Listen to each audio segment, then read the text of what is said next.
Olá, bem-vindos. Eu sou a Ana Raquel e este é o meu podcast, um espaço dedicado a entender o comportamento humano e tudo aquilo que nos move.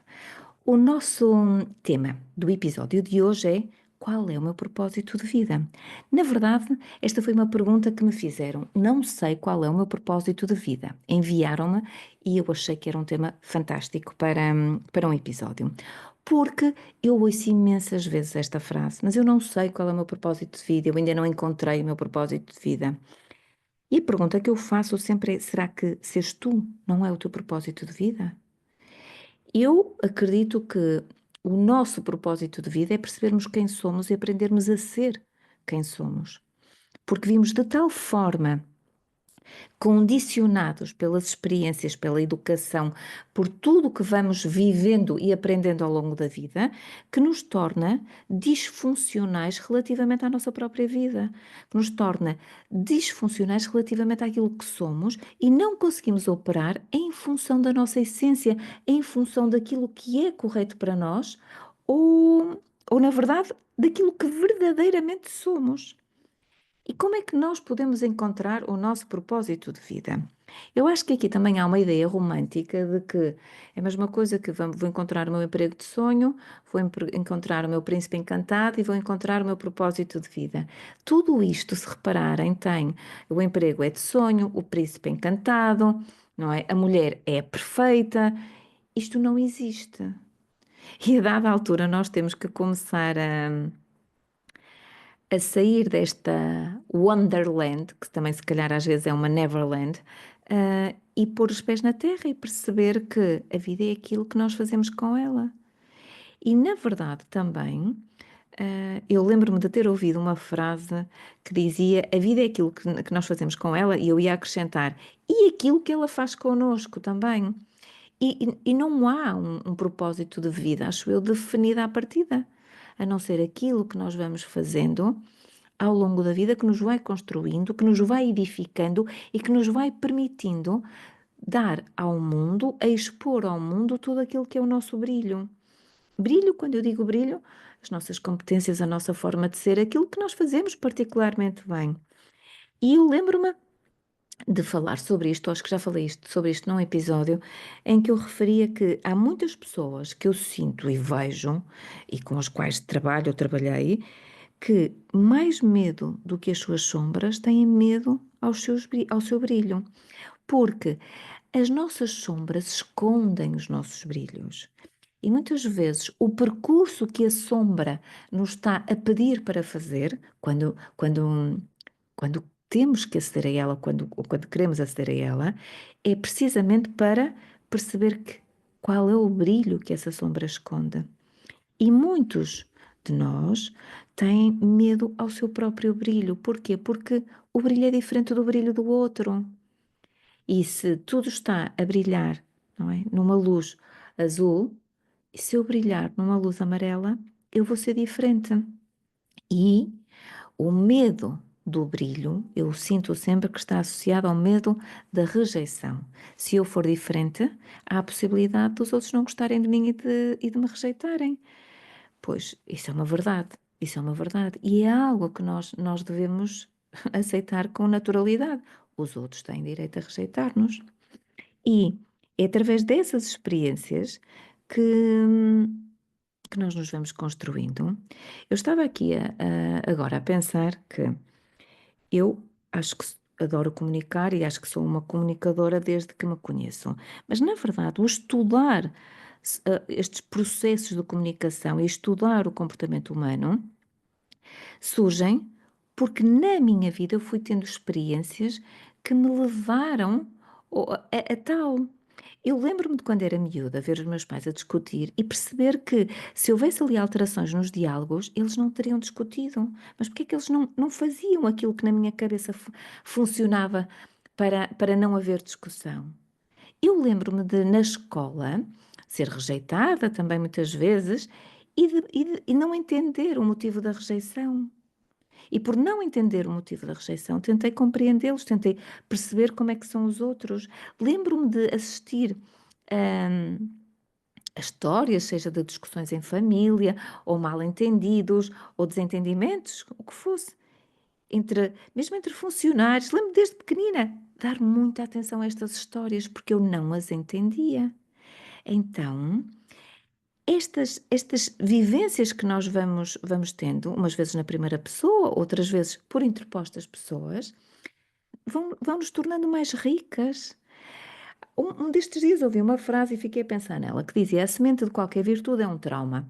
E eu lembrei-me de um trauma que trazia desde que criança, que acedia ele, se calhar há uns anos, e que foi uma história muito pequenina por causa de um lápis na minha, na minha primária. E eu penso que terá sido, inclusive, no primeiro ano, na primeira classe, como se dizia antigamente. Mas eu fico a pensar no quanto aquele trauma me, me permitiu crescer, me permitiu aprender, me permitiu ser. E é verdade que é através destas experiências, das feridas emocionais, que nós nos vamos construindo, nos vamos identificando e vamos percebendo qual é o nosso propósito de vida. Eu não sei se estaria aqui hoje se tivesse tido uma vida mais facilitada em termos de emocionais ou em termos de aprendizagens emocionais. Há uma frase antiga que diz: desgraçado daquilo que nunca foi visitado pela adversidade, porque na verdade nunca aprendeu. E as vidas com muita adversidade são vidas de aprendizagem.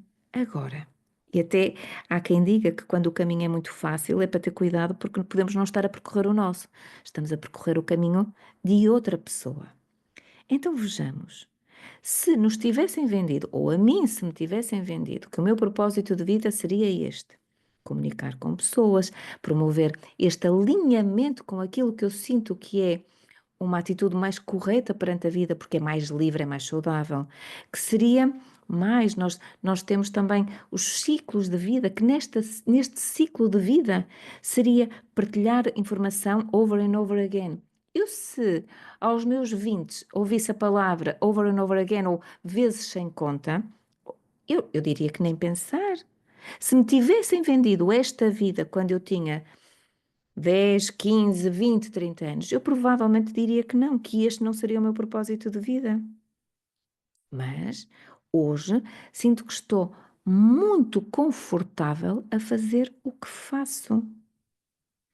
E se todos os dias quero fazer? Obviamente que não. Às vezes brinco e digo, me apetecia construir casas, ou seja, recuperar casas, e era isso que eu dizia que fazia, que ficava, ia para as obras e era uma vida muito mais fácil.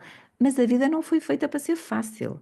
Na verdade, se eu também trabalhasse nas obras, não ia ter uma vida fácil, porque ia ser profundamente medíocre a fazer o que fazia e porque não tenho competências nenhumas. Então, a ideia de não descobrirmos o propósito de vida é porque nós não descobrimos ainda quem somos.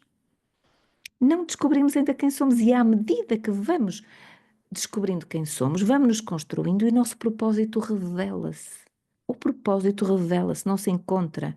Ele está lá e revela-se. E na verdade eu acho que ele está dentro de nós. E a ideia que é uma escolha superficial, era isto que eu hoje queria desmistificar, não é uma escolha superficial. É a vida que fala através de nós. Eu lembro-me de ver algo sobre a Maya Angelou, que é uma senhora que eu adoro, morreu há uns anos, e era uma mulher, e eu acredito, extremamente sapiente. Ela dizia: para que os ramos de uma árvore cheguem aos céus, as suas raízes têm que chegar aos infernos. E isto é interessante, porque uma árvore, quanto mais cresce, quanto mais frondosos são os seus ramos, quanto mais saborosos são os seus frutos, mais profundas são as suas raízes. Aliás, eu lembrei-me agora de outra, não é? Que diz: se queres os céus, tens que aprender a descer ao inferno. Nós queremos apenas uma polaridade da vida. Nós estamos habituados a uma polaridade, que é o homem, o homem ideal, não é? Ou o príncipe encantado, a mulher ideal, o emprego perfeito, o propósito de vida.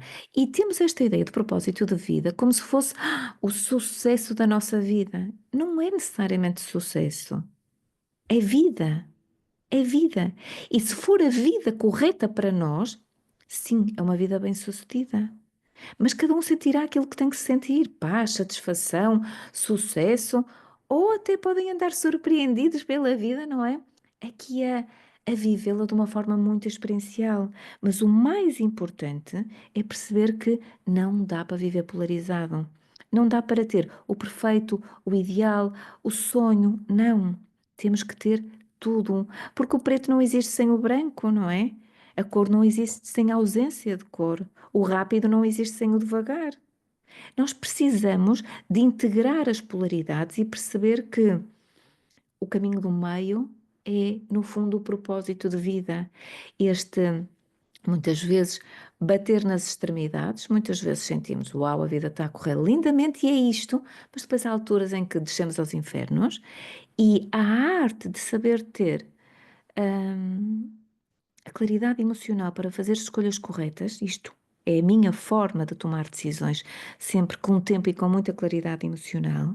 Esta arte de saber andar no caminho do meio, de nos conectarmos com aquilo que somos e sabermos ouvir a nossa voz interna, tomando decisões que são corretas para nós, mesmo que muitas vezes estas decisões nos desagradem. E este é o desafio, porque para cumprir aquilo que é o nosso propósito de vida, para nos cumprirmos, muitas vezes temos que tomar decisões que nos desagradam. E quando eu digo que nos desagradam, digo que desagradam ao nosso ego.